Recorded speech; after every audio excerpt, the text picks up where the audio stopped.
Like and subscribe and click the bell icon to get new video updates. Tasmania'S Commission of Inquiry into Child Sex Abuse will hold public hearings.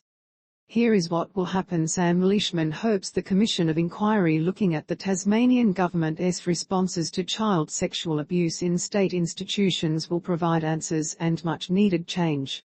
Mr. Leishman was sexually abused by a teacher at Hobart's Newtown High School in the 1970s. The teacher, Darrel George Harington, has since been jailed for the sexual abuse of boys in the 1970s, 80s and 90s.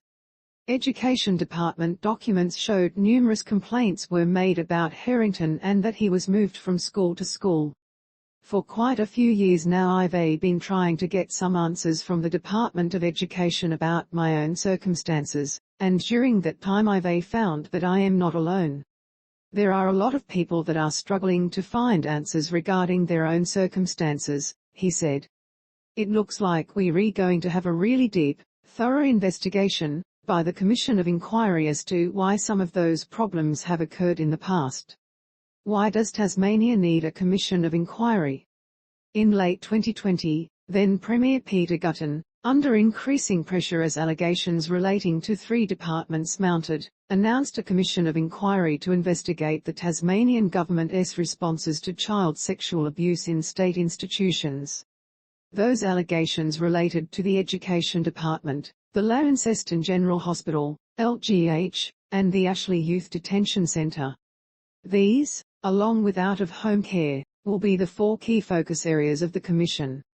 The Commission of Inquiry is an investigation. Its purpose is to investigate and explore child abuse allegations to try and find out what were the systemic failures, and then put forward some really informed reforms in relation to child safety standards in Tasmania, Maurice Blackburn abuse lawyer Zoe Papageorgiou said. The Federal Royal Commission into Institutional Responses to Child Sexual Abuse did not specifically look at Tasmanian government institutions, and Ms Papageorgiou said this may have left Tasmanian survivors with a sense of hopelessness and delayed Tasmanian institutions being brought to account. The Commission of Inquiry has changed the culture even in the last 6 months, where there is a reinvigoration of survivors coming forward in that hope of finally being heard, and, even better, for reform to happen, she said. Odin Lawyers principal Sebastian Buscemi said, "My real hope is that it gets to the bottom of why we've seen such systemic issues across so many government departments for so long, that persist to this day." At the Commission's opening hearing in October, counsel assisting the Commission Maree Norton said the Commission was concerned that child sexual abuse within Tasmanian government institutions may have been made possible by structural weaknesses in how these institutions understand and respond to child sexual abuse, and that at worst there may have been an active cover-up or minimisation to protect reputations and institutional interests. How will it work? Apart from the opening hearing, the commissioners have also been consulting and holding private sessions. Commission President Marcia Neave, a retired Victorian judge, and Commissioners Leah Bromfield and Robert Benjamin, an internationally recognised academic in the field of child abuse and neglect and a retired family court judge respectively, are hearing from victim survivors and witnesses. Public servants have been told they have an important role to play in providing relevant information.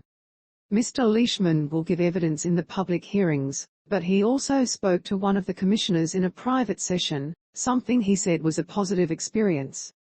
They listened very closely to my concerns and had some really good questions, and some deep questions to ask me, and I felt that I was well listened to and heard, he said. So far, 6 weeks of public hearings are scheduled in Hobart and Launceston. The first 2 weeks of hearings start in Hobart on Monday. The first week will set the Commission up, with hearings to focus on, among other aspects, the nature and effect of child sexual abuse, the Tasmanian context and opportunities for change. The second week of hearings will focus on the Education Department. Mr. Leishman will be among those giving evidence that week. He said he had mixed feelings about giving evidence in a public forum, but that it was something he really wanted to do.